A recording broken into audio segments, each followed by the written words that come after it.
Why do you try so hard to be chosen and still end up feeling invisible? Why is it that the moment you stop chasing, she starts paying attention?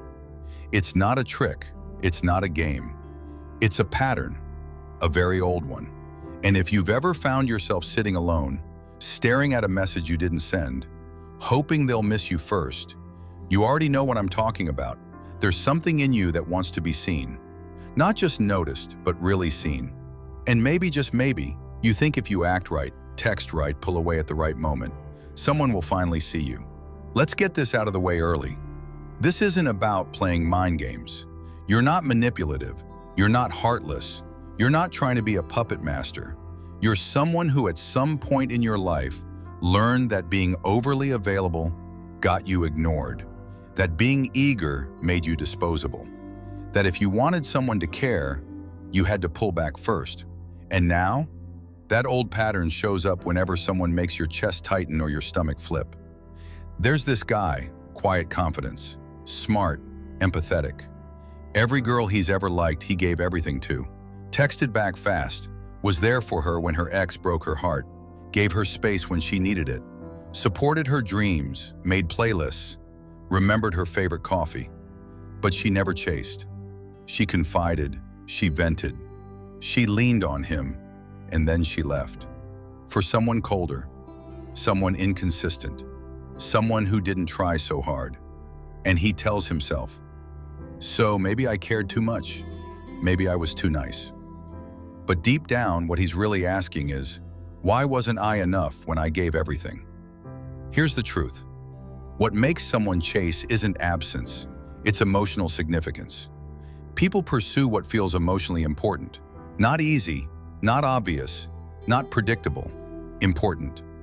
You become significant not by disappearing, but by being centered in your own sense of worth.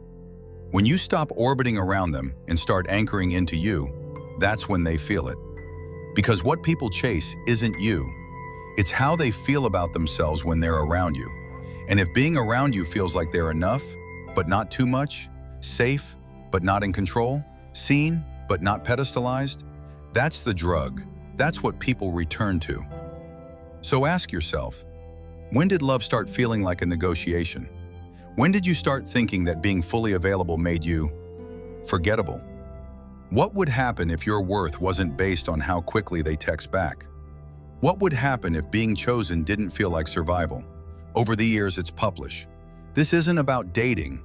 It's about pattern recognition. It's Severely and What Fills Department. The Severely Seckers 249 years ago. This isn't about dating advice. It's about emotional memory. See, when you grew up feeling like you had to perform to be loved, like you had to earn connection, you develop a deep emotional template. If I show up too easily, they'll leave. So what do? You play it cool, you withdraw a little, you become a maybe instead of a yes. You reverse engineer desire because your nervous system associates love with tension, not safety. But that's not you being fake. That's you being trained. You weren't taught to trust stillness. You were taught to survive uncertainty. You don't need to be chased to be chosen. Here's the shift. You don't need to be chased to be worthy. You don't need to feel missed to be meaningful. The people who genuinely see you won't need the silence to appreciate your presence. What creates real magnetism, what makes someone not just notice you but value you, isn't absence. It's authenticity with boundaries. You want her to chase? Then be someone whose self-worth isn't dependent on being wanted. Be someone who enjoys his own presence, who doesn't confuse availability with weakness, who can show up fully and still let go if he's not met with the same energy. Because when you're that person, you're no longer chasing, you're choosing. And that's what people feel drawn to. Small practice to try. Next time you're tempted to hold back just to seem mysterious, pause. Ask, am I honoring my truth or trying to provoke a reaction? Because mystery is magnetic, but honesty with boundaries? That's rare. If this hits something deep, even if you can't fully explain why, leave a comment. There's a good chance someone else is quietly struggling with the same thing you are. And sometimes naming the pattern is the first real step to breaking it. This is Decoded Feelings. Take care of your mind, and I'll see you in the next episode.